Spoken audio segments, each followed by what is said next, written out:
বিদ্যালয়ের অধ্যাপক কামরুল হাসান আমার বিশ্ববিদ্যালয়ের পক্ষ থেকে আমি ঘোষণা দিচ্ছি, যতদিন পর্যন্ত না এই ন্যায্য আন্দোলন বাস্তবায়ন হবে, রাস্তার পাশে অভিভাবক হিসাবে আমাদের ন্যায্য দাবি, দেশ গড়ার দাবি, জীবন গড়ার যে দাবি, এর দাবির প্রতি আমরা সংহতি প্রকাশ করছি এবং তোমাদেরকে নিশ্চিত করছি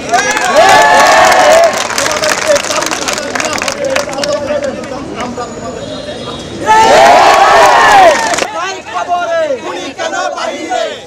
ভাইয়া পিছিয়ে আসেন, পিছিয়ে আসেন, পিছিয়ে আসেন, পিছনে পিছনে আসতে হবে।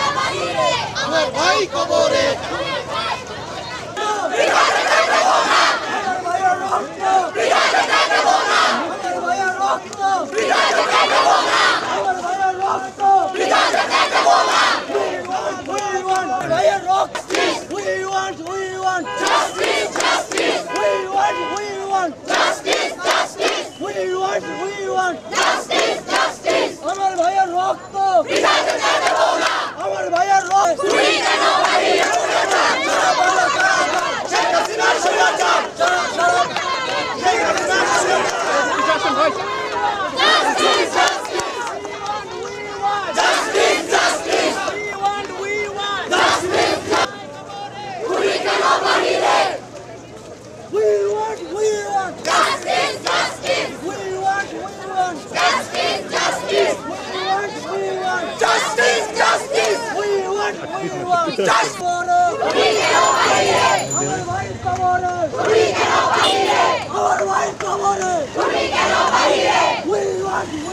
Justice!